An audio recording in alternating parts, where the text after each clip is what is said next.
کہ حضرت عائشہ رضی اللہ تعالیٰ عنہ کی شادی آپ کے ساتھ 9 برس کی عمر میں ہوئی، اور اس کو آج دشمنان دین ہدف تنقید بناتے ہیں، اور ہندوستان کے اندر ایک بدبخت عورت نے نبی پاک علیہ السلام کی جو توہین کی ہے وہ سیدہ عائشہ کی عمر پر اعتراض کیا ہے، اور اس کو ساری دنیا کے مسلمان سمجھ رہے ہیں کہ نبی پاک صلی اللہ علیہ وسلم کی زوجہ محترمہ پر انگلی اٹھانا، ان کو ہدف تنقید بنانا، یہ دراصل توہین رسالت ہے۔ اس لیے سارا عالم اسلام سراپا احتجاج بنا ہوا ہے، اور الحمدللہ پاکستان میں بھی مسلمانوں نے اس پر اپنا شدید احتجاج ریکارڈ کروایا ہے۔ انتہائی لائق صد احترام برادران اسلام اور لائق صد تکریم میری ماں اور بہنوں، سورہ احزاب کی آیت نمبر 6 درس قرآن کے لیے آج منتخب کی گئی ہے، اور اس آیت مبارکہ میں اللہ رب ذوالجلال ارشاد فرما رہے ہیں، النبی اولیٰ بالمؤمنین من انفسہم، کہ نبی مومنوں کی جان سے بھی زیادہ ان کے مالک اور قریب ہیں، وَأَزْوَاجُهُ أُمَّهَاتُهُمْ، اور نبی پاک صلی اللہ علیہ وسلم کی بیویاں یہ مسلمانوں کی مائیں ہیں۔ تو نبی پاک صلی اللہ علیہ وسلم کی ازواج مطہرات کو اللہ کے قرآن کی اس آیت میں ساری کائنات کے مسلمانوں کی مائیں قرار دیا گیا ہے، اور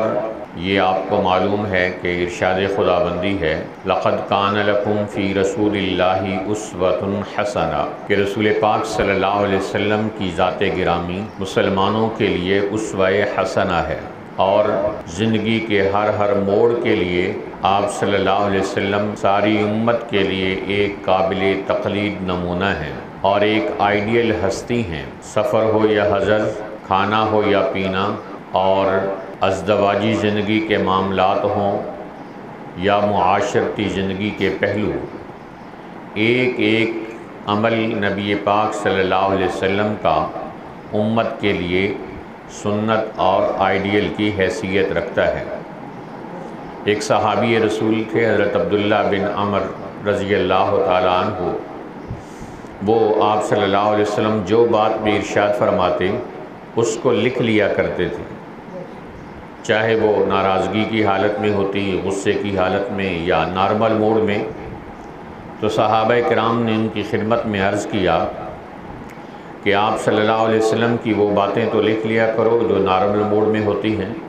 لیکن جو ناراضگی اور غصے کی حالت میں ہوتی ہیں وہ باتیں نہ لکھا کرو۔ تو اس پر انہوں نے رسول پاک صلی اللہ علیہ وسلم سے یہی بات عرض کی کہ لوگ مجھے یہ مشورہ دے رہے ہیں، تو آپ علیہ السلام نے ارشاد فرمایا کہ تم اس زبان سے غصے کی حالت میں نکلنے والی باتوں کو بھی لکھا کرو کہ وَمَا يَنْطِقُ عَنِ الْهَوَىٰ إِنْ هُوَ إِلَّا وَحْيٌ يُوحَىٰ، کہ یہ زبان اللہ کے کنٹرول میں ہے، غصے کی حالت میں بھی وہ نہیں زبان سے نکلے گا جو اللہ کی چاہت کے خلاف ہوگا۔ اس لیے اہل ایمان کے لیے یہ عقیدے کی حیثیت رکھتی ہے بات کہ رسول پاک صلی اللہ علیہ وسلم کی ذات والا صفات ہمارے لیے ایک آئیڈیل نمونہ ہے۔ اور جہاں تک امہات المؤمنین کا تعلق ہے، قرآن نے 2 ٹوک لفظوں میں ارشاد فرما دیا کہ نبی پاک صلی اللہ علیہ وسلم کی ساری بیویاں اہل ایمان کے لیے ماؤں کی حیثیت رکھتی ہیں، اور ان ازواج مطہرات کی تعداد 11 تک پہنچتی ہے جن کو رسول پاک صلی اللہ علیہ وسلم کی زوجہ مطہرہ ہونے کا اعزاز حاصل ہوا، اور ان 11 میں سے حضرت سیدہ عائشہ صدیقہ رضی اللہ تعالی عنہ کا مقام بڑا منفرد اور انتہائی بالا تر حیثیت رکھنے والا ہے۔ نبی پاک علیہ السلام کی ازواج مطہرات جتنی بھی آئیں تو ان میں سے اکثر جو تھیں 10 کی تعداد میں، وہ یا بیوہ تھیں یا مطلقہ تھیں۔ نبی پاک علیہ السلام کی زندگی میں ایک ہی کنواری عورت آئی جن کو سیدہ عائشہ صدیقہ رضی اللہ تعالی عنہا کہتے ہیں۔ اب اس وقت سے لے کر آج تک سیدہ عائشہ صدیقہ رضی اللہ تعالی عنہا کی ذات کو منافقین، مشرکین، ملحدین اور کافروں کی طرف سے، دشمنان دین و پیغمبر کی طرف سے ہدف تنقید بنایا جاتا رہا ہے۔ قرآن پاک کی آپ جانتے ہیں سورۃ نور کی 18 آیات حضرت سیدہ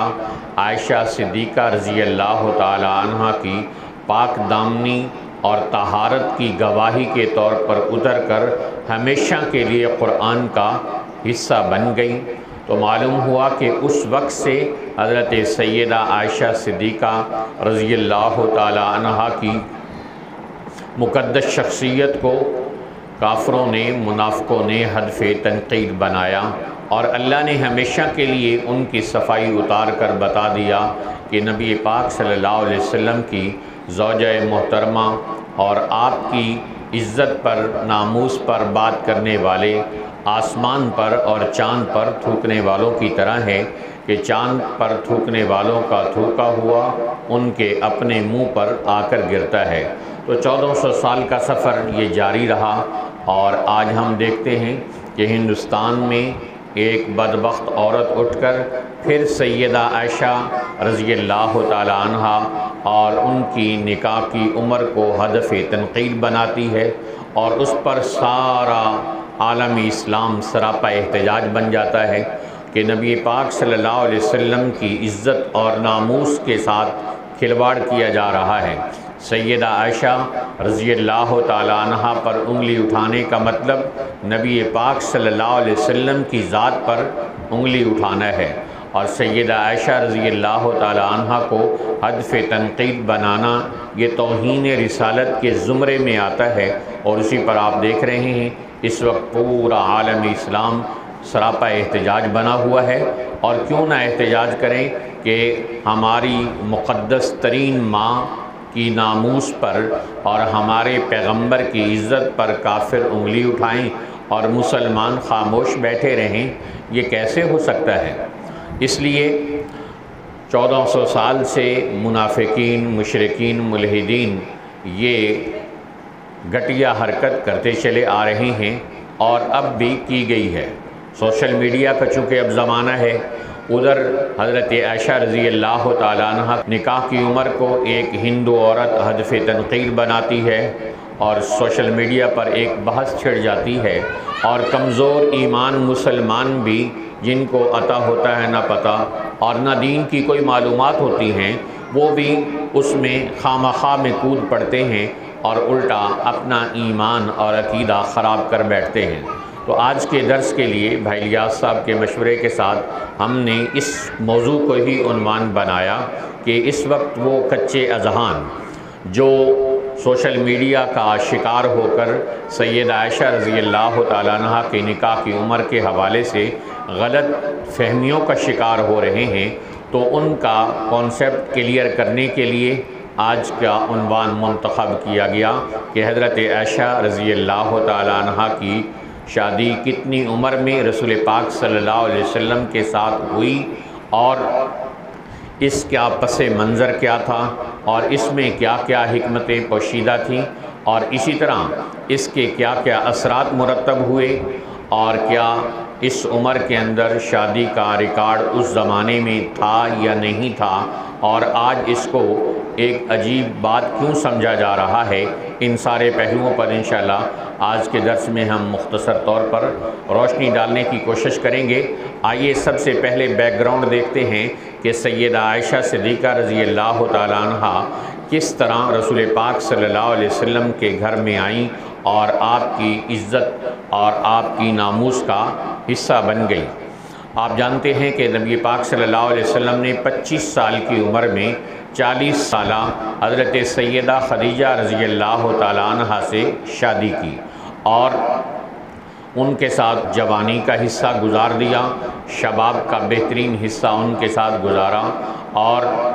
وہ 55 سال کی عمر میں وہ دنیا سے وہ تشریف لے گئیں۔ تو اس کے بعد نبی پاک علیہ الصلوۃ والسلام کے گھر میں آپ کو معلوم ہے کہ آپ کی 4 صاحبزادیاں تھیں اور 2 کی شادی ہو چکی تھی اور 2 ابھی گھر میں تھیں، حضرت فاطمہ رضی اللہ عنہا اور حضرت رقیہ رضی اللہ عنہا۔ اب یہ کم سن بچیاں تھیں، ان کو سنبھالنے کے لیے کسی گھر میں خاتون کی ضرورت تھی۔ چنانچہ مشہور صحابی رسول حضرت عثمان بن مظعون رضی اللہ تعالیٰ عنہ کی زوجہ محترمہ حضرت خولہ بنت حکیم نبی پاک صلی اللہ علیہ وسلم کی خدمت میں آئیں اور آپ کی خدمت میں ایک پرپوزل انہوں نے پیش کی، یا رسول اللہ صلی اللہ علیہ وسلم، میری تجویز ہے کہ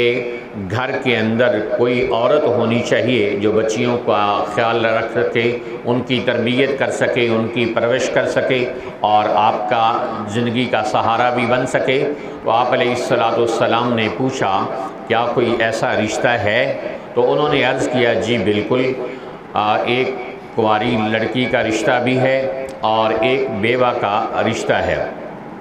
تو دونوں رشتے موجود ہیں۔ آپ نے فرمایا کنواری کون اور بیوہ کون؟ انہوں نے عرض کیا کہ بیوہ تو حضرت سودا بنت زمعہ رضی اللہ عنہا ہیں اور کنواری جو ہیں وہ حضرت سیدنا صدیق اکبر رضی اللہ تعالیٰ عنہ کی صاحبزادی حضرت عائشہ صدیقہ رضی اللہ تعالیٰ عنہا ہیں۔ تو آپ نے ارشاد فرمایا کہ تم دونوں جگہ جا کر بات چلاؤ۔ اب وہ سیدہ خولہ رضی اللہ تعالیٰ عنہ حضرت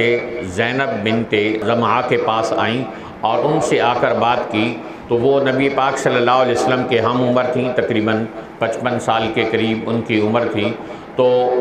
اس کے لیے وہ تیار ہو گئیں۔ پھر وہ وہاں سے حضرت ابوبکر صدیق رضی اللہ تعالیٰ عنہ کی گھر میں گئیں، تو وہاں حضرت ابوبکر موجود نہیں تھے، تو حضرت عائشہ کی والدہ محترمہ حضرت ام رومان رضی اللہ تعالیٰ عنہ سے انہوں نے بات کی کہ اس طرح رسول پاک صلی اللہ علیہ وسلم کے رشتے کے لیے آپ کی بیٹی کی نسبت کیسی رہے گی؟ انہوں نے کہا کہ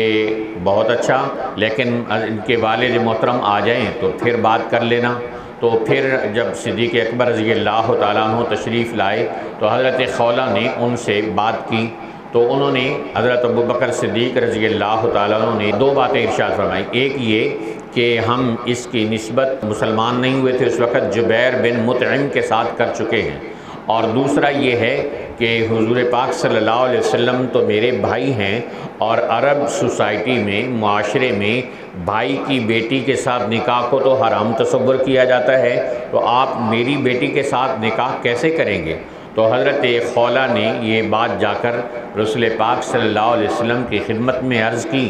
آپ صلی اللہ علیہ وسلم نے ارشاد فرمایا کہ وہ میرے دینی بھائی ہیں اور میرے سگے بھائی کی حیثیت نہیں رکھتے، لہذا ان کی بیٹی کے ساتھ میری شادی ہو سکتی ہے۔ یہ جواب جب حضرت ابوبکر صدیق رضی اللہ تعالیٰ عنہ کو ملا تو وہ اس کے لیے تیار ہو گئے، اور ادھر جبیر بن مطعم جن کے ساتھ پہلے حضرت عائشہ صدیقہ رضی اللہ تعالیٰ عنہ کی نسبت ہو چکی تھی، یعنی انگیجمنٹ ہو چکی تھی اور انہوں نے صرف رشتہ طلب کیا تھا، انہوں نے بھی انکار کر دیا، اس ڈر سے یہ کہہ کر کہ اگر صدیق کی بیٹی ہمارے گھر میں آئے گی تو وہ تو ہمارے گھرانے کو مسلمان کر دے گی، اور ہم نہیں چاہتے کہ ہمارا گھرانہ مسلمان ہو جائے۔ یہ ہے وہ بیک گراؤنڈ اور پس منظر جس کو سامنے رکھ کر آپ ساری گفتگو سنیں گے تو انشاءاللہ بہت کچھ سمجھنے میں اور اپنا کانسیپٹ کلیئر کرنے میں آسانی رہے گی۔ پھر حضرت خولہ رضی اللہ تعالیٰ عنہ جو درمیان میں رابطہ کار کے طور پر یہ رشتہ کروا رہی تھی، وہ بھی گواہی دیتی ہیں کہ جب یہ نسبت طے ہوئی حضرت عائشہ رضی اللہ تعالیٰ عنہ کی تو اس وقت ان کی عمر 6 سال تھی، اور جب ان کی رخصتی ہوئی تو حضرت عائشہ کی عمر 9 سال تھی۔ اور یہی بیان بخاری شریف کے اندر خود حضرت عائشہ رضی اللہ تعالیٰ عنہ کا بھی ہے کہ میرا 6 سال کی عمر میں نکاح ہوا اور 9 سال کی عمر میں میری رخصتی ہوئی۔ کہ سید عائشہ رضی اللہ تعالیٰ عنہ کا بیان بخاری شریف میں، اور رابطہ کار خاتون حضرت خولہ بنت حکیم رضی اللہ تعالیٰ عنہ کا بیان بھی بخاری شریف میں ہے کہ اس وقت میں حضرت عائشہ رضی اللہ تعالیٰ عنہ کی عمر 9 برس تھی۔ اب جب یہ بیان وہاں سے آ گیا، اس کے بعد کافر، منافقین، ملحدین اور بے دین اور لبرل لوگ حضرت عائشہ صدیقہ رضی اللہ تعالیٰ عنہ کی عمر کو ہدف تنقید بناتے ہیں اور نبی پاک صلی اللہ علیہ وسلم کی ذات والا صفات پر اعتراض اٹھاتے ہیں کہ 9 سال کی بچی سے شادی کرنا، یہ تو کیسے، آج ہماری عقل اس بات کو نہیں مانتی، ہمارا ذہن اس کو قبول نہیں کرتا کہ 6 سال کی بچی سے نکاح اور 9 سال کی عمر میں رخصتی اور شادی، یہ کیسی بات ہے؟ تو جواب یہ ہے کہ آج آپ اعتراض کرنے اٹھ کھڑے ہوئے، سوال یہ ہے کہ اس پر خود نکاح کرنے والی خاتون کو اعتراض تھا۔ سیدہ عائشہ رضی اللہ تعالیٰ عنہ اپنی عمر کو جانتی تھی، انہوں نے نبی پاک صلی اللہ علیہ وسلم کی ذات کے ساتھ اس نسبت ہونے پر کوئی اعتراض نہیں کیا، تو میاں بیوی راضی تو کیا کرے گا قاضی؟ آپ کو کیا مسئلہ ہے؟ جس سے رشتہ ہو رہا ہے اس کو بھی کوئی مسئلہ نہیں، جس کا ہو رہا ہے اس کو بھی کوئی مسئلہ نہیں، اور ان کے والدین کو بھی کوئی مسئلہ نہیں۔ توجہ ہے آپ کی کہ رسول پاک صلی اللہ علیہ وسلم کو جب حضرت خولہ نے 2 عورتوں کا رشتہ پیش کیا تو پوچھا کہ کون ہیں وہ 2 عورتیں؟ تو کہا ایک بیوہ ہے اور ایک کنواری ہے، اور حضرت خولہ بھی حضرت عائشہ کی عمر کو جانتی تھی، تو انہوں نے یہ نہیں کہا جی ایک بیوہ ہے اور ایک چھوٹی سی بچی ہے، بلکہ کہا ایک کنواری لڑکی ہے۔ اور اسی طرح نبی پاک صلی اللہ علیہ وسلم صدیق اکبر کے گھر میں صبح و شام کا آنا جانا تھا، تقریباً روزانہ کی بنیاد پر آنا جانا تھا، تو آپ صلی اللہ علیہ وسلم نے حضرت ابوبکر صدیق کے گھر کے ایک ایک فرد سے واقف تھے، تو سیدہ عائشہ رضی اللہ تعالیٰ عنہ بھی آپ کی دیکھی بھالی ہوئی تھیں۔ یہ بات آپ نے بھی نہیں فرمائی کہ خولہ، ایک تو بات سمجھ آ گئی کہ سودا بنت زمعہ وہ بڑی عمر کی ہیں، لیکن یہ جو تم عائشہ کا نام لے رہی ہو وہ تو چھوٹی بچی ہیں۔ آپ صلی اللہ علیہ وسلم کا روز کا گھر میں آنا جانا تھا، اس لیے آپ نے بھی نہیں بات فرمائی کہ وہ چھوٹی بچی ہے۔ حضرت خولہ کا رشتہ پیش کرنا بھی اس بات کی نشانی تھی کہ وہ ان کو کنواری یعنی بالغ لڑکی سمجھتی تھیں، اور تیسرے نمبر پر والدین نے بھی کوئی اعتراض نہیں کیا، اور کیا تو صرف یہ کہ وہ میرے بھائی ہیں حضور پاک صلی اللہ علیہ وسلم، تو ان کے ساتھ میری بیٹی کی شادی کیسے ہوگی؟ ہماری سوسائٹی تو اس کو قبول نہیں کرتی ہے۔ تو اس پر رسول پاک علیہ السلام نے صاف جواب دیا کہ منہ بولا بھائی حقیقی اور سگا بھائی نہیں بن جاتا، اس کی بیٹی سے شادی ہو سکتی ہے۔ تو رسول پاک علیہ السلام کی حضرت سیدہ عائشہ صدیقہ رضی اللہ تعالیٰ عنہ کے ساتھ شادی کا یہ پس منظر تھا۔ اب اس کی حکمتوں میں ایک حکمت یہ ہے کہ اللہ کا حکم تھا کہ نبی پاک صلی اللہ علیہ وسلم کی شادی حضرت عائشہ سے ہونی ہے۔ جب ہو گئی تو اس کے بعد رسول پاک صلی اللہ علیہ وسلم نے حضرت عائشہ کو بتایا، یہ بھی بخاری شریف کی حدیث ہے کہ 3 مرتبہ جبرائیل امین ریشمی رومال میں آپ کی تصویر لے کر آئے اور کہا یا رسول اللہ یہ عورت دنیا اور آخرت میں آپ کی بیوی ہے۔ گویا اللہ کے علم ازلی میں طے ہو چکا تھا کہ حضرت عائشہ رضی اللہ تعالیٰ عنہ نے رسول پاک صلی اللہ علیہ وسلم کی زوجہ محترمہ ہونے کا اعزاز حاصل کرنا ہے۔ پہلی حکمت اللہ کا حکم ہے اور اس کی تقدیر کا فیصلہ ہے، اور دوسری حکمت یہ ہے کہ آپ جانتے ہیں کہ دنیا وفاداری کو بہت اچھا سمجھتی ہے، مشکل وقت میں کام آنے والے کو اور ساتھ نبھانے والے کو ہمیشہ لوگ اپریشیٹ کرتے ہیں، اس کو شاباش دیتے ہیں کہ بھئی مشکل وقت میں دوست کے ساتھ کھڑا ہوا۔ آپ جانتے ہیں اور دنیا جانتی ہے، اور نہ صرف جانتی ہے بلکہ مانتی بھی ہے کہ سفر و حضر اور زندگی کی ہر صبح و شام اور جنگ اور امن اور زندگی کے تمام معاملات میں یار غار کے طور پر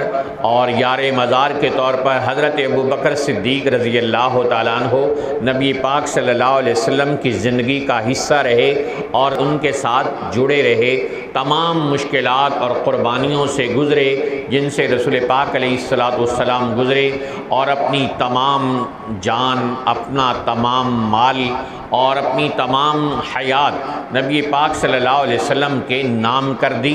اتنے احسانات کیے محسن اعظم صلی اللہ علیہ وسلم پر کہ آپ نے خود جاتے ہوئے ارشاد فرمایا کہ لوگوں، میں ساری دنیا کے لوگوں کے احسانات کا بدلہ چکا چکا ہوں سوائے ابو بکر کے احسانات کے، کہ ان کے احسانات کا بدلہ قیامت کے دن اللہ دے گا۔ تو یار غار اور وفادار ساتھی کو آپ صلی اللہ علیہ وسلم نے صلہ دینے کے لیے، نوازنے کے لیے آپ علیہ السلام نے دنیا کا سب سے بڑا اعزاز عطا فرمایا۔ یہ 4 لوگ نبی پاک صلی اللہ علیہ وسلم کے سب سے زیادہ قریب اور آپ کے دین کے سب سے بڑے محافظ تھے، خلفائے راشدین حضرت ابوبکر و عمر اور حضرت عثمان و علی رضی اللہ عنہم، دنیا بھی جانتی ہے۔ تو آپ علیہ السلام نے حضرت علی اور حضرت عثمان کو اپنی بیٹیاں دے کر ان کو عزت افزائی کی اور ان کی حوصلہ افزائی کی، دل جوئی فرمائی، اور سب سے بڑے محسن حضرت ابوبکر صدیق رضی اللہ تعالیٰ عنہ اور آپ علیہ السلام کے دین کی عزت اور افتخار بننے والے حضرت عمر رضی اللہ تعالیٰ عنہ سے آپ نے بیٹیاں لے کر ان کو ہمیشہ کے لیے عزت عطا فرما دی۔ تو رسول پاک صلی اللہ علیہ وسلم حضرت ابوبکر پر کتنے ہی احسانات کر لیتے، لیکن یہ جو ابوبکر سے بیٹی لے کر آپ نے جو ان کو عزت عطا فرمائی، یہ ساری کائنات کی تمام نعمتوں اور عزتوں سے اوپر کی نعمت اور عزت تھی جو آپ صلی اللہ علیہ وسلم نے سیدنا صدیق اکبر رضی اللہ تعالیٰ عنہ کو عطا فرمائی۔ تو دوسری حکمت یہ ہوئی کہ رسول پاک علیہ السلام اپنے یار غار کو عزت دینا چاہتے تھے، ان کی دل جوئی اور ان کی حوصلہ افزائی کرنا چاہتے تھے، ان کو نوازنا چاہتے تھے، اس اعزاز سے نواز کر ان کی دل جوئی کا سامان کیا۔ ایک حکمت یہ ہے کہ زمانہ عرب میں ماہ شوال کے اندر کوئی وبا پھیلی تھی اور اس وبا کی وجہ سے بہت سارے لوگ موت کے گھاٹ اتر گئے تھے، تو لوگوں کو وہ وقت نہیں بھولتا تھا اور شوال کے مہینے کو لوگ منحوس تصور کرتے تھے اور اس میں شادیاں کرنا جائز نہیں سمجھتے تھے۔ آپ صلی اللہ علیہ وسلم نے شوال کے اندر حضرت عائشہ رضی اللہ تعالیٰ عنہ کے ساتھ نکاح کیا، شوال ہی کے اندر رخصت کر کے رسم و رواج ماہ شوال کو منحوس سمجھنے کا یہ تصور توڑ کے رکھ دیا۔ اگر آپ زبانی کلامی بات ارشاد فرماتے تو شاید لوگ یہ نہ سمجھتے، لیکن آپ صلی اللہ علیہ وسلم نے پریکٹیکل طور پر ماہ شوال میں خود اپنی شادی کر کے لوگوں کو، اہل ایمان کو سمجھایا کہ مہینہ اور دن کوئی منحوس نہیں ہوتے، نحوست انسانوں کی بدعمالیوں کی وجہ سے اور گناہوں کی وجہ سے آتی ہے، مہینوں اور دنوں میں بذات خود کوئی نحوست نہیں ہوتی۔ تو ماہ شوال میں حضرت عائشہ رضی اللہ تعالیٰ عنہ بھی اس کو پسند کرتی تھی کہ شوال کے مہینوں میں عورتوں کی شادیاں ہونی چاہیے، اور لوگ کہتے کہ جی شوال کے مہینے کو تو عرب میں منحوس سمجھا جاتا ہے، تو حضرت عائشہ کہتی میرے تو نکاح بھی شوال میں ہوا اور میری رخصتی بھی شوال میں ہوئی، اور بتائیے کیسا خامد اللہ نے مجھے عطا فرمایا، اب بھی تم سمجھتی ہو کہ شوال کا مہینہ منحوس ہوتا ہے؟ تو ایک حکمت علماء نے یہ بیان فرمائی ہے، اور ایک حکمت یہ تھی کہ منہ بولے بھائی کو وہاں کا عرب معاشرہ بھائی سمجھتا تھا اور اس کی وجہ سے لوگ ایک دوسرے کے ساتھ شادیاں نہیں کرتے تھے۔ اب آپ بتائیں، ایک دوسرے کو لوگ عام طور پر دوستی میں بھائی سمجھ ہی لیتے ہیں، تو منہ بولا اور بھائی کہتے ہیں، تو وہ لوگ جب اتنا بڑا ہر ایک، میں آپ کو بھائی کہہ رہا ہوں، آپ مجھے بھائی کہہ رہے ہیں، اور زید عمر کو، عمر بکر کو بھائی کہہ رہا ہے، اور سب نے بھائی کے ساتھ رشتہ کرنا حرام سمجھا ہوا ہے، تو ایک وسیع ترین معاشرہ وہ رشتہ داریوں کا وہ محدود ہو کر چند رشتوں کے اندر بند ہو رہا تھا۔ نبی پاک صلی اللہ علیہ وسلم نے حضرت عائشہ صدیقہ رضی اللہ تعالیٰ عنہ سے شادی کر کے اس رسم بد کو اور اس خیال کو توڑا جو خود سیدنا صدیق اکبر کی زبان پر بھی آیا کہ حضور تو میرے بھائی ہیں، تو میری بیٹی کا رشتہ ان سے کیسے ہو سکتا ہے؟ تو آپ علیہ السلام نے بتایا کہ منہ بولا بھائی سگا بھائی نہیں بن جاتا، لہذا منہ بولے بھائی کی بیٹی سے انسان کی شادی ہو سکتی ہے۔ اور یہ بھی آپ صلی اللہ علیہ وسلم زبانی کلامی ارشاد فرماتے تو شاید اتنا اثر نہ ہوتا جتنا پریکٹیکل طور پر آپ نے کر کے دکھا دیا۔ کہ منہ بولا بھائی ابو بکر حضور کا اور آپ صلی اللہ علیہ وسلم ان کی بیٹی سے شادی کر رہے ہیں، تو قیامت تک آنے والے اہل ایمان کو اور معترضین کو یہ جواب ہو گیا کہ منہ بولا بھائی حقیقی اور سگا بھائی نہیں بن جاتا، لہذا اس کی بیٹی سے شادی ہو سکتی ہے۔ ایک حکمت علماء نے یہ بھی بیان کی ہے کہ شادی کی کہ آپ صلی اللہ علیہ وسلم کی زندگی میں جتنی بھی بیویاں آئیں وہ سب یا تو بیوہ تھیں یا طلاق یافتہ تھیں، جن کے گھر بسانے کے لیے رسول پاک صلی اللہ علیہ وسلم نے ان کو اپنی زوجیت میں لیا تھا، اور وہ عام طور پر وہ ایجڈ تھیں اور ان کے لیے نبی پاک صلی اللہ علیہ وسلم کی صحبت سے صحیح معنوں میں فیض اٹھانا مشکل تھا، تو آپ علیہ السلام کو ضرورت تھی ایسی خاتون کی کہ جو بالکل خالی الذہن ہو اور ذہانت و فطانت کے اعلیٰ ترین معیار پہ فائز ہو، کہ نبی پاک صلی اللہ علیہ وسلم سے کسب فیض کر کے امت کے لیے ایک مینارہ نور بن جائے۔ چنانچہ 9 سال کی عمر میں آئیں، 18 سال کی عمر میں آپ کی وفات ہو گئی، تو یوں 9 سال کی عمر میں نبی پاک علیہ السلام سے انہوں نے وہ فیض حاصل کیا اپنی نوعمری کی وجہ سے اور ذہانت و فطانت کی وجہ سے،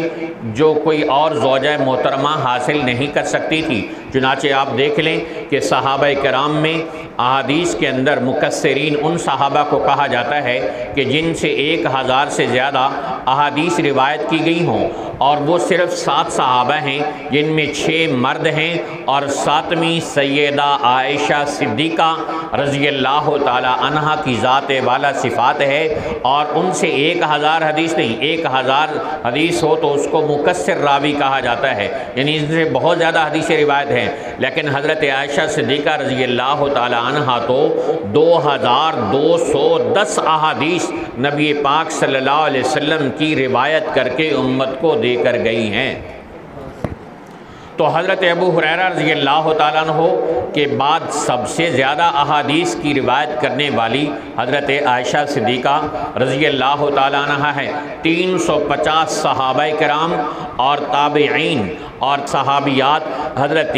عائشہ رضی اللہ تعالیٰ عنہ کی براہ راست شاگرد ہیں، اور ویسے علم حاصل کرنے والے، مسائل پوچھنے والے سینکڑوں کی تعداد میں نہیں بلکہ ہزاروں کی تعداد میں تھے۔ تو یوں اللہ تعالیٰ نے نبی پاک علیہ السلام کی بارگاہ میں ان کو کم سینی میں پہنچا کر ان کو علم کا ایک سمندر بنا دیا۔ موجودہ زمانے کے ایک بہت بڑے عالم اور فقیہ ہیں ڈاکٹر محمد عباس قلعہ جی، انہوں نے حضرت عائشہ صدیقہ رضی اللہ تعالیٰ عنہ نے جو امت کو مسائل بتائے اس پر ایک کتاب لکھی ہے جس کا نام ہے موسوعہ فقہ عائشہ۔ تو حضرت عائشہ کے بتائے ہوئے مسائل فقہ وہ تقریباً 767 صفحات پر مشتمل وہ کتاب ہے، جس میں حضرت عائشہ رضی اللہ تعالیٰ عنہ کے بتائے ہوئے ہزاروں مسائل ہیں جو انہوں نے امت کو بتائے اور امت کو سکھائے۔ یہ وہ حکمت تھی رسول پاک علیہ السلام کی بارگاہ میں ایک نوجوان عورت کو پہنچانے کی کہ انہوں نے آپ صلی اللہ علیہ وسلم سے کسب فیض کیا۔ اور ایک اور لفظ بولا جاتا ہے استدراک، یہ عربی کا لفظ ہے، اس کا مطلب ہے کہ کسی نے کوئی کتاب لکھی یا کوئی بات کہی ہو، اس میں کوئی بات غلط ہو یا غلط فہمی ہو، اس کی اصلاح کا نام اور اس کو ٹھیک کرنے کا نام استدراک کہلاتا ہے۔ تو علامہ جلال الدین سیوطی رحمۃ اللہ علیہ نے کتاب لکھی ہے الاصابہ فی استدراک عائشہ علی الصحابہ، کہ حضرت عائشہ رضی اللہ تعالیٰ عنہ نے صحابہ کرام کے بتائے ہوئے مسائل پر جو اصلاح کی اور بتایا کہ یہ مسئلہ جو صحابی رسول نے بتایا یوں نہیں بلکہ یوں ہے، اس پر علامہ جلال الدین سیوطی رحمۃ اللہ علیہ نے کتاب لکھی ہے۔ اور اہل علم کہتے ہیں کہ حضرت عائشہ رضی اللہ تعالیٰ عنہ نے صحابہ کرام کے جتنے مسائل پر استدراک کیا ان میں جو صحیح اور قابل ترجیح رائے ہے وہ سیدہ عائشہ صدیقہ رضی اللہ تعالی عنہا کی ہے۔ تو آپ اندازہ کر لیں بڑے بڑے صحابہ کرام جب ان کو کوئی مسئلہ پیش آتا اور ان کے پاس اپنا علم نہ ہوتا تو وہ بارگاہ سیدہ عائشہ صدیقہ رضی اللہ عنہا میں آتے اور وہاں سے آ کر اس مسئلے کا حل معلوم کیا کرتے تھے۔ اور اسی طرح خواتین بھی حضرت عائشہ رضی اللہ تعالیٰ عنہ کے پاس آتی، مسائل سیکھتی، قرآن پڑھتی، احادیث کا علم حاصل کرتی۔ تو حضرت عائشہ رضی اللہ تعالیٰ عنہ نبی پاک صلی اللہ علیہ وسلم کی وفات کے بعد 43 سال تک زندہ رہیں۔ کہا جاتا ہے کہ 20 سال کی عمر میں ایک نسل بدل جاتی ہے، تو گویا 2 نسلوں کو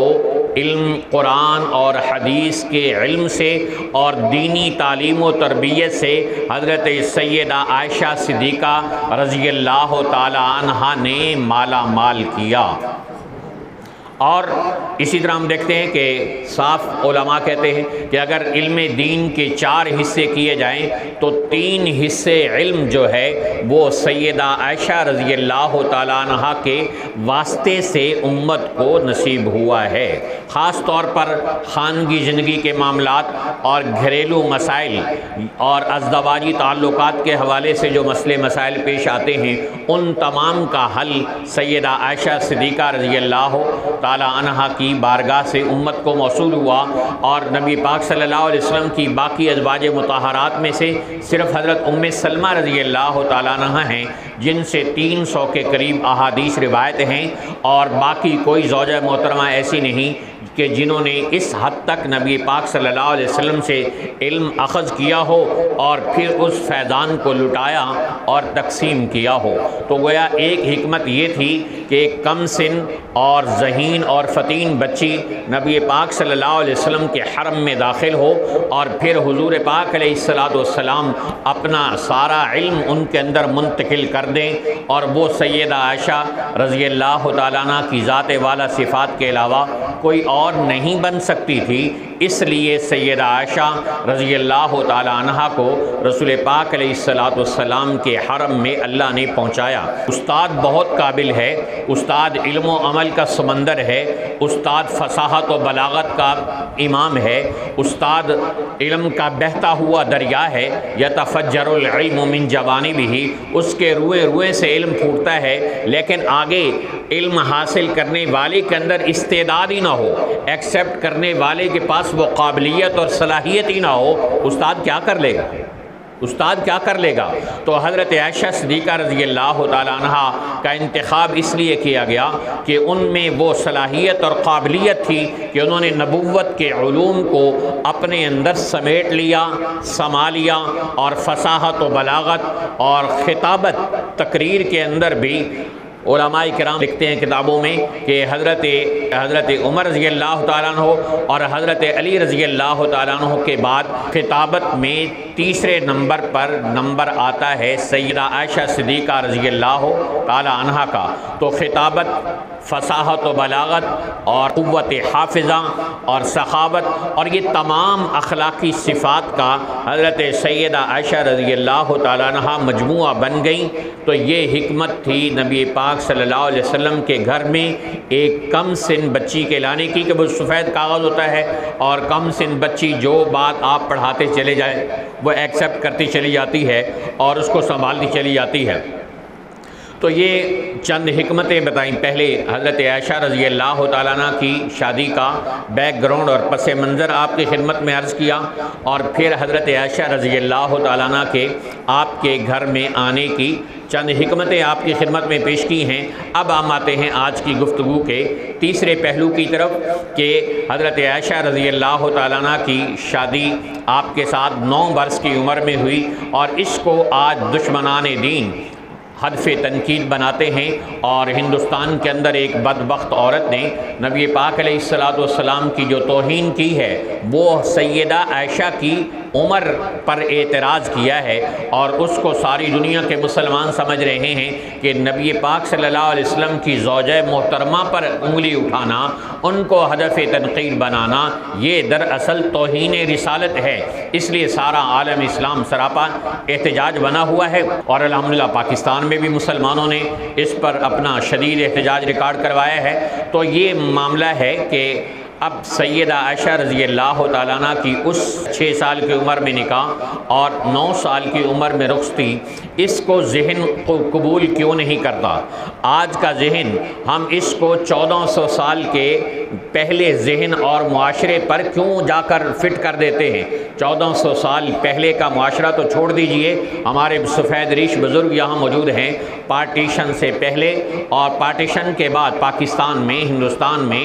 10-12 سال کی عمر میں شادیاں عام رواج تھیں، اور اس طرح تھوڑا سا اور پیچھے چلے جائیں بر صغیر میں 100-200 سال پہلے چلے جائیں تو 8-10 سال کی عمر میں 9-10 سال کی عمر میں بچیوں کی شادی بالکل ہمارے معاشرے کا حصہ تھی، اور لوگ اس کو بالکل برا نہیں سمجھتے تھے۔ لیکن اس معاشرے کو 1400 سال کے پہلے معاشرے کو آج کے معاشرے پر ہم کیسے قیاس کر سکتے ہیں؟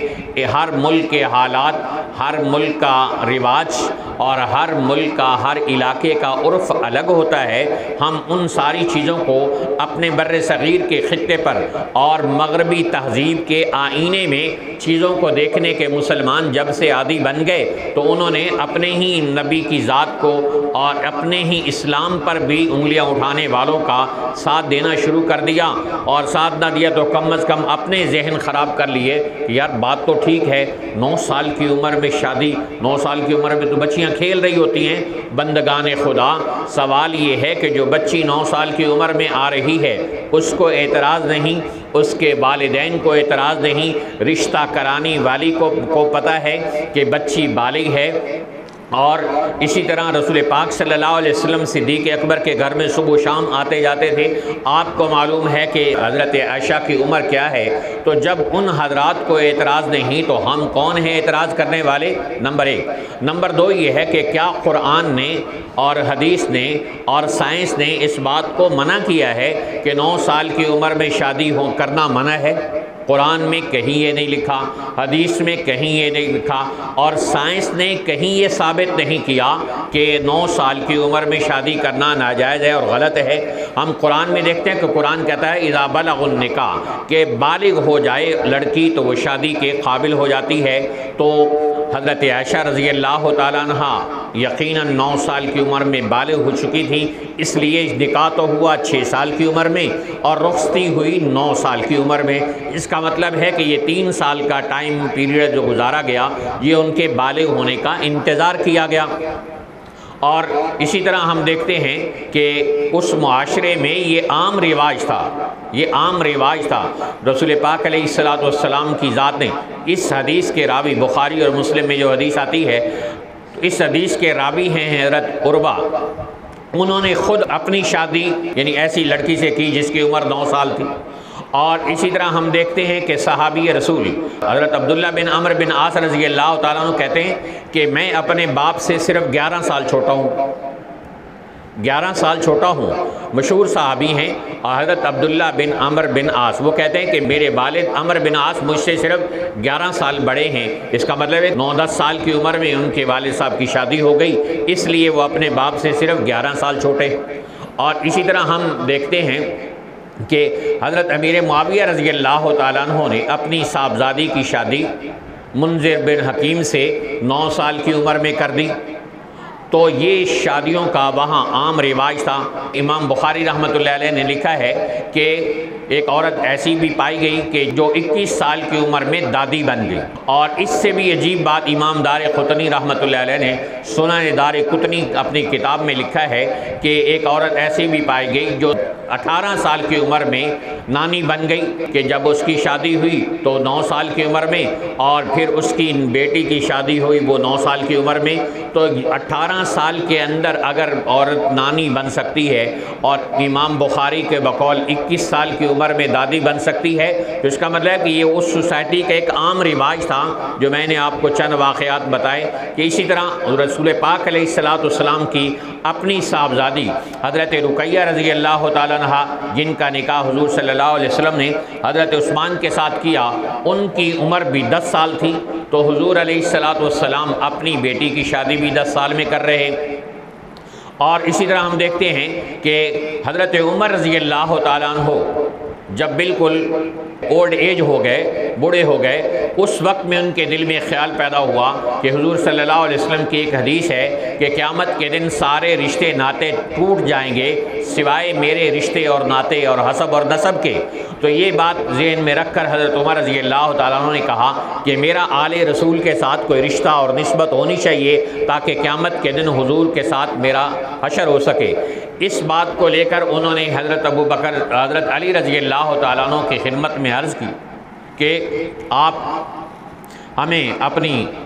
بیٹی کا رشتہ دے دیں۔ تو حضرت علی رضی اللہ تعالیٰ عنہ نے اپنی بچی کا رشتہ حضرت عمر رضی اللہ تعالیٰ عنہ سے کر دیا۔ نہ حضرت علی رضی اللہ تعالیٰ عنہ نے یہ اعتراض کیا کہ آپ اپنی عمر دیکھیں اور میری عمر دیکھیں، اور اسی طرح نہ حضرت عمر رضی اللہ تعالیٰ عنہ نے یہ سوچا کہ میری تو بہت زیادہ عمر ہے، اب میں ایک معصوم بچی ام کلثوم کا رشتہ کیسے مانگ لوں۔ انہوں نے مانگنے میں کوئی ایسا عار نہیں سمجھا، حضرت علی رضی اللہ تعالیٰ عنہ نے دینے میں کوئی عار نہیں سمجھا۔ تو اس کا مطلب ہے کہ اس معاشرے میں یہ عام بات تھی۔ اسی طرح ہم دیکھتے ہیں کہ حضرت ابو بکر اور حضرت عمر رضی اللہ تعالیٰ عنہ یہ حضور صلی اللہ علیہ وسلم کے ہم عمر تھے، 2-4 سال کا فرق ہے عمروں میں، اور اس کے باوجود ان دونوں حضرات نے حضرت عائشہ سے حضرت فاطمہ رضی اللہ تعالیٰ عنہ کا رشتہ نبی پاک صلی اللہ علیہ وسلم سے طلب فرمایا۔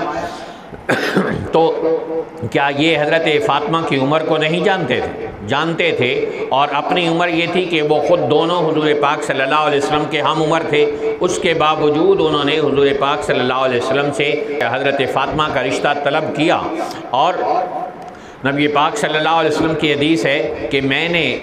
جن عورتوں سے شادی کی اللہ کے حکم سے کی، اور اپنی جن بیٹیوں کی شادیاں کی وہ بھی اللہ کے حکم سے کی۔ تو گویا آپ صلی اللہ علیہ وسلم کو اللہ کی طرف سے حکم اور اشارہ مل چکا تھا کہ فاطمہ کی نسبت حضرت علی رضی اللہ تعالی عنہ کے ساتھ ہونی ہے، اس لیے رسول پاک علیہ السلام نے خاموشی اختیار کی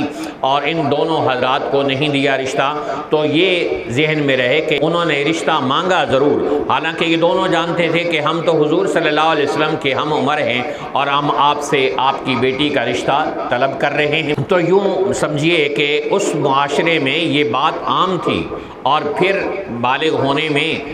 ہر ماحول کا اثر ہوتا ہے، انسان کی خوراک کا اثر ہوتا ہے اور صحت کا بھی اثر ہوتا ہے۔ تو عرب میں بہت اچھی خوراک اونٹنی کا دودھ اور کھجور کی خوراک ہوتی تھی، اور ڈاکٹر اور میڈیکل سائنس آج بھی بتاتی ہے کہ اس کے اندر بھرپور غذائیت ہوتی ہے اور وہ لوگ جلدی بالغ ہو جاتے تھے۔ تو اس لیے اس معاشرے میں کوئی ایسی بات نہیں تھی۔ لیکن ایک سوال تو ہے، سوال یہ ہے کہ انسان کے بالغ ہونے کا پتہ کسی اور کو کیسے چل سکتا ہے؟ کس عمر میں بالغ ہوا؟ قرآن نے یہ تو کہا کہ شادی بالغ ہونے کی عمر میں کرنی چاہیے، لیکن بالغ ہونے کی عمر کی کوئی حد متعین قرآن نے نہیں کی۔ توجہ ہے نا آپ کی؟ بالغ ہونے کا تو شرط لگائی کہ شادی بالغ ہونے کی عمر میں کرنی چاہیے، لیکن بالغ ہونے کی حد کیا ہے، لمٹ کیا ہے، وہ قرآن نے متعین نہیں کی، اس لیے کہ یہ ایسی چیز ہے کہ جسے آپ پیمائش نہیں کر سکتے کہ کون بالغ ہو گیا کون نہیں ہوا۔ یہ تو صرف بالغ ہونے والے کو معلوم ہے کہ وہ بالغ ہوا یا نہیں ہوا، اور اس کا تعلق انسان کے اپنی ذات کے ساتھ ہے۔ یہاں تک کہ اگر کوئی قاتل قتل کر دیتا ہے اور کوئی چوری کرتا ہے اور عدالت میں پیش ہو جاتا ہے اور اسے کہا جائے کہ جو بہت سارے لوگ عدالت میں کہتے ہیں جی بندہ نابالغ ہے، اس پر تو کیس بن ہی نہیں سکتا۔ اب آپ بتائیے کیا فارمولہ ہے کہ جس کے ذریعے سے آپ پہچان کریں گے کہ بندہ بالغ ہے یا نابالغ ہے؟ تو اس لیے بالغ ہونے کا تعلق انسان کے اپنے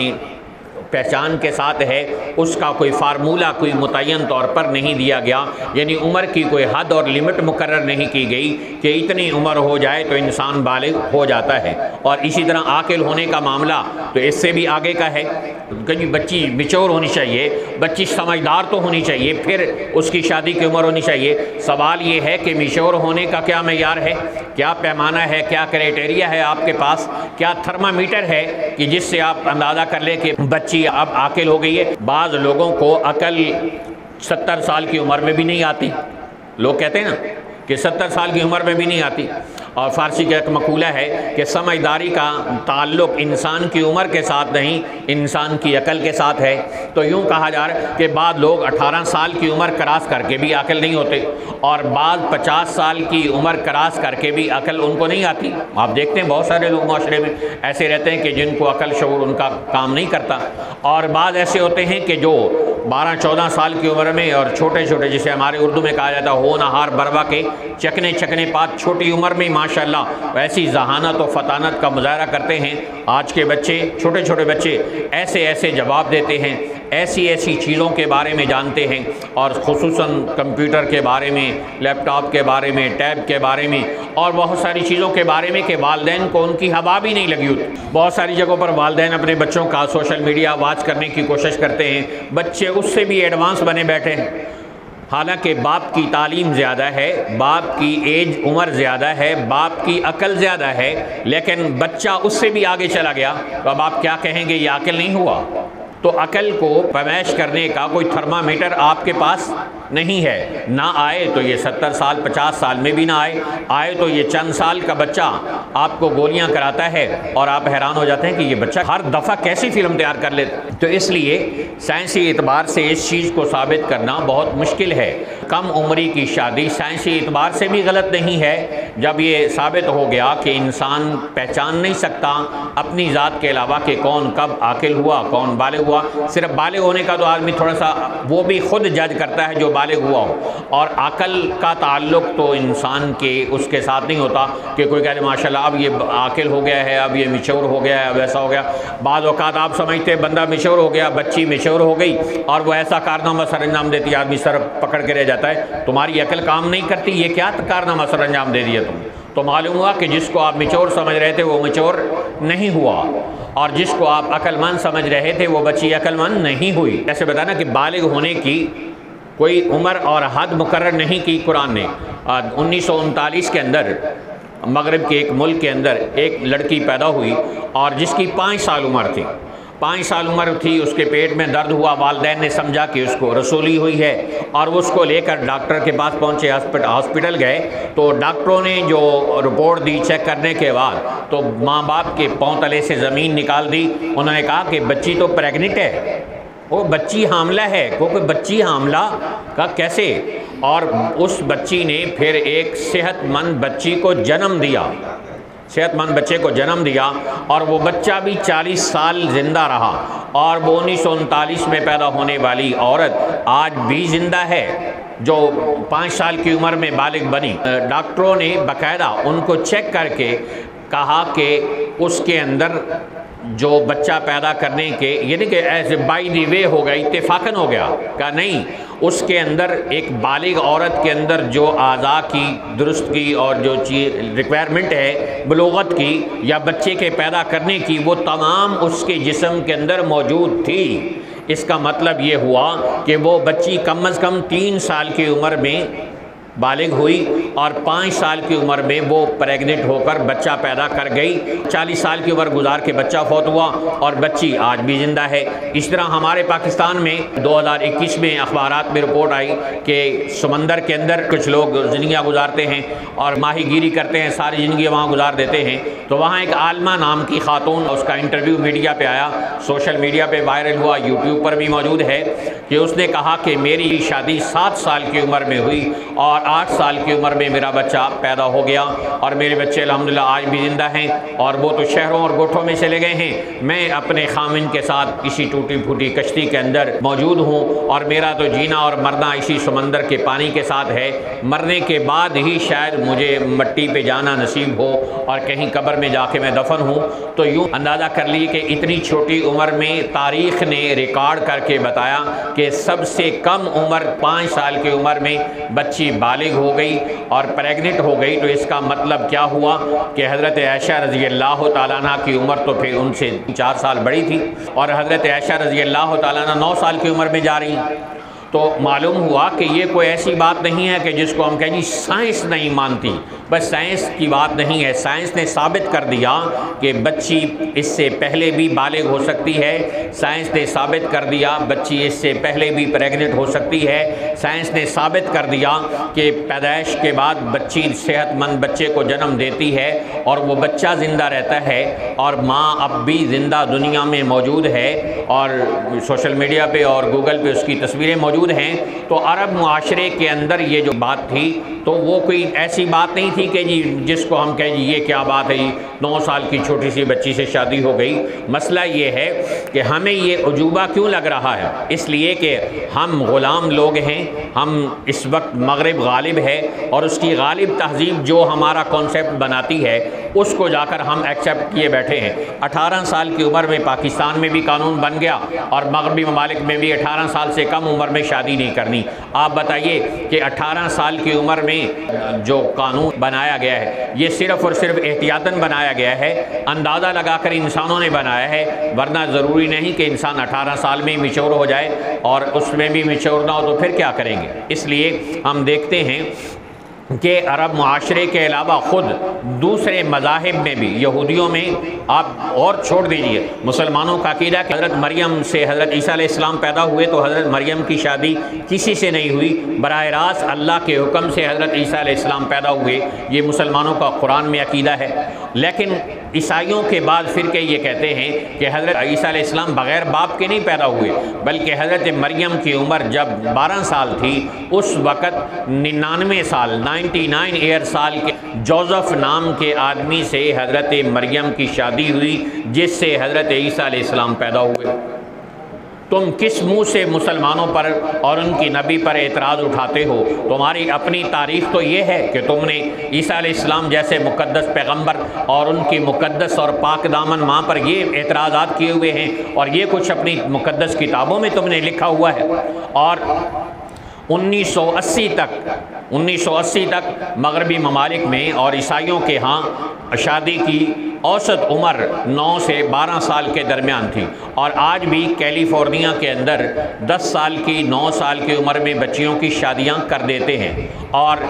اسی طرح اور بھی امریکی ریاستیں ہیں جس میں 7 سے 9 سال کے درمیان میں آج بھی قانون ہے کہ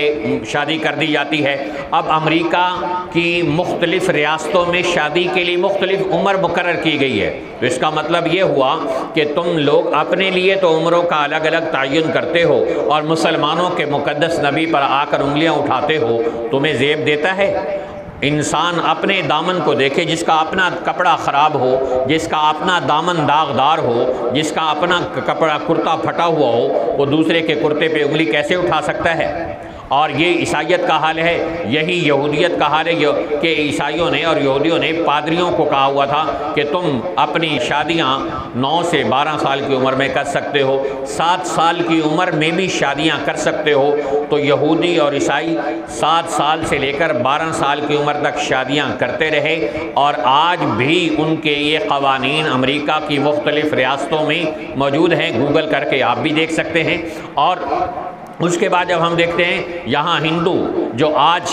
آسمان پر اور چاند پر تھوکنے کی کوشش کر رہے ہیں، ان ہندوؤں کے اندر بھی یہ رواج تھا کہ یہاں بہت کم عمری میں بچیوں کی شادیاں کر دی جاتی تھیں۔ جیسے درس قرآن کے شروع میں نے کہا کہ 100-200 سال پہلے ہندوستان میں ہندوؤں کے ہاں یہ عام رواج تھا کم عمری میں شادی کر دی جانا۔ 8 سے 9 سال 11 سال کی عمر میں بچیوں کی شادیاں کر دی جاتی تھیں، اور پارٹیشن سے پہلے ہندوستان اور پاکستان کی تقسیم سے پہلے بھی یہی حال تھا کہ چھوٹی عمر میں بچیوں کی شادیاں کر دی جاتی تھی۔ اب بھی ہم دیکھتے ہیں کہ پاکستان میں قبائلی علاقہ جات میں پٹھانوں کے ہاں اور ہمارے ہاں بعض قومیں جیسے میواتی حضرات ہیں، ابھی بچے کی داڑھی نہیں آئی ہوتی اور ان کی شادی کر دی جاتی، بچہ وہ جاب لیس ہوتا ہے اور اس کی شادی کر دی جاتی ہے۔ تو معلوم ہوا کہ مسلمانوں میں یہ کوئی انہونی بات نہیں ہے۔ اور ہندو کس منہ سے اعتراض کرتے ہیں؟ ان کی اپنی مہابھارت میں شادی کی عمر 7 سال لکھی ہے، اور کہا کہ لڑکا اگر 14 سال کا ہو تو اس کی بچی 7 سال کی ہونی چاہیے، لڑکا 34 سال کا ہو تو بچی کی عمر 11 سال کی ہونی چاہیے، یہ مہابھارت میں لکھا ہے۔ اور اسی طرح رام جی جسے ہم کہتے ہیں بغل میں چھری منہ میں رام رام، تو وہ رام جی جس کو ہندو اپنا خدا مانتے ہیں، وہ رام جی نے اپنی جس عورت سے شادی کی اس کا نام سیتا ہے، تو سیتا سے 6 سال کی عمر میں شادی کی۔ تم جس کو اپنا معبود اور خدا مانتے ہو رام جی، وہ رام تو سیتا کے ساتھ 6 سال کی عمر میں شادی رچائے اور تمہیں کوئی اعتراض نہ ہو، اور تم مسلمانوں کے مقدس نبی کی ذات پر بکواس کرنے کے لیے اٹھ کھڑے ہوئے ہو۔ تم اپنے گھر کو تو دیکھو، الزام تم ہمیں دیتے تھے، قصور اپنا نکل آیا، تمہارا اپنا یہ رواج تھا، اور تمہارا سب سے بڑا خدا رام، اس نے 6 سال کی عمر میں بچی سے شادی رچائی اور تم مسلمانوں کے نبی پر اعتراض کرنے آ گئے ہو۔ اپنا منہ دیکھو اور اپنی تاریخ دیکھو، پھر جا کر کائنات کی سب سے مقدس ترین ہستی پر بات کرنے والے بنو۔ اب میں آج کے درس کا آخری پوائنٹ عرض کرنے جا رہا ہوں کہ آپ نے یہ سارا درس سن لیا، آپ نے دیکھ لیا اس کا سارا بیک گراؤنڈ، پس منظر، عرب 1400 سال کے معاشرے کو اب آج کے معاشرے پر مسلمان کیوں قیاس کر رہے ہیں۔ مسلمانوں کا ذہن اس بارے میں کیوں کانسیپٹ کلیئر نہیں ہے؟ اس لیے کہ ایک تو ہمارے پاس دین کا علم نہیں۔ آپ نے یہ سارا درس سنا، آپ کو اندازہ ہوا کہ بہت ساری غلط فہمیاں دور ہوئی ہوں گی کہ یہ ہم کیا سمجھتے تھے اور یہ کیا نکل آیا، سوشل میڈیا پر کیا پھیلایا جا رہا تھا اور حقیقت کیا نکل آئی۔ اس لیے کہ ہم علم دین سے دور ہیں، اس لیے اور پھر علماء سے بھی دور ہیں، قرآن و سنت کی تعلیمات سے دور ہیں۔ اس لیے ذرا کوئی اسلام پر اشکال اعتراض کرتا ہے، ہم کہتے ہیں اچھا ہاں یار یہ بات تو بھائی، بات یہ ہے کہ علم دین حاصل کریں، علماء کی صحبت اٹھائیں اور قرآن و سنت اور مسجد کے ساتھ جڑنے والے بنیں، انشاءاللہ آپ کا عقیدہ اور ایمان محفوظ رہے گا۔ تو ایک علم دین کی کمی کی وجہ سے ہمارا دین فوراً اس قسم کی چیزوں کو ایکسیپٹ کرتا ہے، اور دوسرا ہم مغربی تہذیب سے متاثر ہیں، اور غالب تہذیب جو ہوتی ہے وہ اپنا اثر دکھایا کرتی ہے۔ یہ کوئی بات نہیں، جب مسلمانوں کی تہذیب غالب تھی تو کافر بھی ہماری تہذیب سے ایسے ہی متاثر ہوا کرتے تھے۔ انشاءاللہ اللہ دوبارہ اسلام کو غلبہ دے گا تو اس وقت آج مسلمان چونکہ مغلوب ہیں اور غالب مغربی تہذیب ہے، وہاں سے جو چیز آتی ہے مسلمان کہتے ہیں۔ 18 سال کی فلم وہاں سے شروع ہوئی، انہوں نے یہ بات چلائی کہ یہ 18 سال میں بچی میچور ہو جاتی ہے فلاں فلاں فلاں، اور اس کو پاکستان میں قانون بنا دیا گیا۔ یہ شریعت کا قانون نہیں لیکن اسلامی ملک کا قانون بنا دیا گیا اور بالکل خلاف شریعت بنایا گیا۔ تو یوں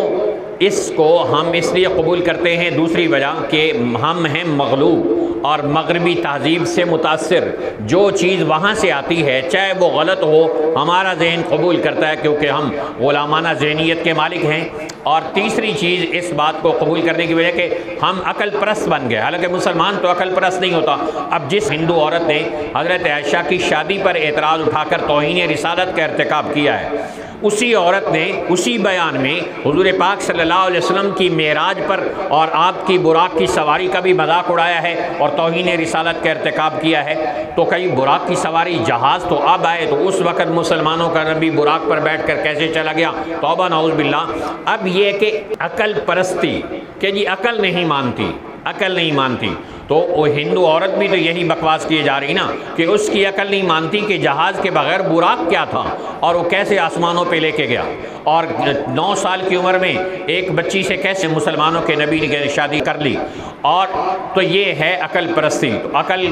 اگر ہم عقل کے پیچھے چلیں گے تو یعنی محض عقل کے پیچھے، تو پھر تو ہمیں بہت ساری چیزوں سے ہاتھ دھونا پڑے گا۔ وہ اس پر بھی اعتراض اٹھاتے ہیں کہ یہ مسلمانوں کے نبی نے قرآن نہیں لکھوایا، یہ جمع ہو گیا قرآن پر، تو کیا کل قرآن کو ہم قرآن چھوڑ دیں گے؟ آج وہ نبی کی براق پر اعتراض کر رہے ہیں تو ہم کہیں یار بات تو ان کی ٹھیک ہے، عقل کو اپیل کرتی ہے، تو ہم اس کو چھوڑنے والے بنیں گے۔ اور اسی طرح قرآن میں ہے حضرت ابراہیم علیہ السلام نے 4 پرندے ذبح کر کے چھوڑے، پھر ان کو بلایا تو وہ زندہ ہو کے آ گئے۔ یہ کیا بات ہے؟ اس کو ہماری عقل ایکسیپٹ نہیں کرتی۔ یہی تو ابو جہل اور ابو بکر میں فرق نکلا کہ ابو جہل نے حضرت ابوبکر صدیق سے پوچھا کہ کیا ایسا ممکن ہے کہ کوئی آدمی یہاں سے جائے اور کئی کلومیٹر کا سفر جو ہے مکہ سے بیت المقدس کا سفر آج بھی کئی گھنٹے کا سفر بنتا ہے، جہاز پر 2 گھنٹے ہے اور پیدل 12-14 گھنٹے کا سفر بنتا ہے، تو کئی 100 کلومیٹر کا سفر چند گھڑی میں ہو سکتا ہے؟ انہوں نے کہا نہیں۔ انہوں نے کہا جی آپ کے دوست تو یہ کہہ رہے ہیں، وہ کہہ رہے ہیں تو پھر ٹھیک کہہ رہے ہیں۔ اب دیکھا ایک چیز عقل نہیں مان رہی، کہا نہیں مان رہی تو بالکل غلط، کہا جی آپ کا دوست کہہ رہا ہے، کہا جی وہ ٹھیک۔ لوگوں نے کہا جی کیسے ٹھیک ہو گیا؟ کہا بالکل ہم اس لیے کہہ رہے ہیں کہ وہ اللہ کے نبی ہیں، جو وہ کہیں گے وہ سچ اور حق ہوگا،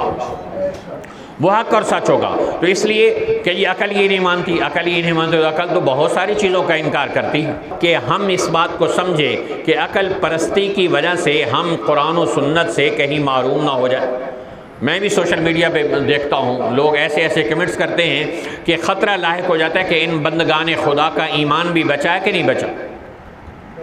عقل کی اتنی پوجا مسلمان، حضرت علی رضی اللہ تعالیٰ عنہ کا فرمان ہے کہ اگر ہم عقل دین صرف اور صرف عقل کے تابع ہوتا تو مسح کرنے کا حکم پاؤں کے اوپر ہے، حالانکہ پاؤں تو نیچے سے خراب ہوتا ہے، میلا ہوتا ہے، تو ہم اوپر سے کرتے ہیں اس لیے کہ اللہ کا حکم ہے، لہذا ہم اس کے مطابق چلتے ہیں۔ تو اس لیے یوں اللہ تعالیٰ ہمیں عقل پرستی سے، مادہ پرستی سے بچائے اور قرآن و سنت اور نبی کی بات پر ایمان لانے کی توفیق عطا فرمائے، یقین رکھنے کی توفیق عطا فرمائے۔ یہ نہیں کہ ہم عقل کو وہ ڈیگریڈ کر رہے ہیں، کا اس کی نفی کر رہے ہیں، بلکہ بات یہ ہے کہ جہاں جا کر ساری دنیا کے انسانوں کی عقل ختم ہوتی ہے، وہاں سے جا کر اللہ کے پیغمبر صلی اللہ علیہ وسلم کی عقل کا آغاز اور ابتدا ہوتی ہے۔ مولانا اشرف علی تھانوی رحمۃ اللہ علیہ، لوگ کہتے ہیں ہماری عقل میں نہیں آتی، انہوں نے کہا یہ تمہاری عقل کی کھوپڑی چھوٹی ہے، تمہاری کھوپڑی چھوٹی ہے، اس میں یہ بات کیسے آ سکتی ہے؟ اب آپ بتائیں کہ جب بات ہی نبی کی عقل ساری کائنات کے انسانوں کے بند ہونے کے بعد شروع ہو رہی ہو تو نبی کی بات عام انسانوں کی عقل میں کیسے آ سکتی؟ محدود دائرے میں ایک غیر محدود چیز کیسے آ سکتی ہے؟ تو اس لیے آپ اپنا ذہن کلیئر کیجئے کہ ہم عقل پرست نہیں ہیں، مادہ پرست نہیں ہیں، بلکہ خدا پرست ہیں۔ نبی پاک صلی اللہ علیہ وسلم کے فرامین اور آپ کی احادیث اور قرآن کی آیات پر ایمان لانے والے ہیں۔ اگر کوئی چیز ہماری عقل کو اپیل نہیں کرتی تو ہم یہ نہیں کہیں گے کہ یہ خلاف عقل ہے، ہم کہیں گے یہ ہماری عقل سے بلند ہے، ہماری عقل سے بلند ہے، اس لیے ہماری سمجھ میں نہیں آ رہا۔ تو یہ آج کے درس کا عنوان تھا، امید ہے آپ کو پسند آیا ہوگا اور آپ کو فائدہ ہوا ہوگا۔ اللہ تعالیٰ کی ذات سے دعا ہے کہ اللہ رب الجلال ہم سب کو نبی پاک صلی اللہ علیہ وسلم کی ذات والا صفات کی احادیث پر پکا ایمان رکھنے کی توفیق عطا فرمائے اور مادہ پرستی کی بجائے خدا پرستی اور نبوت کی وحی پر ایمان اور یقین رکھنے کی توفیق عطا فرمائے اور علم قرآن حدیث کا حاصل کرنے کی اور علماء اور مساجد سے جڑے رہنے کی توفیق عطا فرمائے۔ وآخر دعوانا ان الحمد للہ رب العالمین۔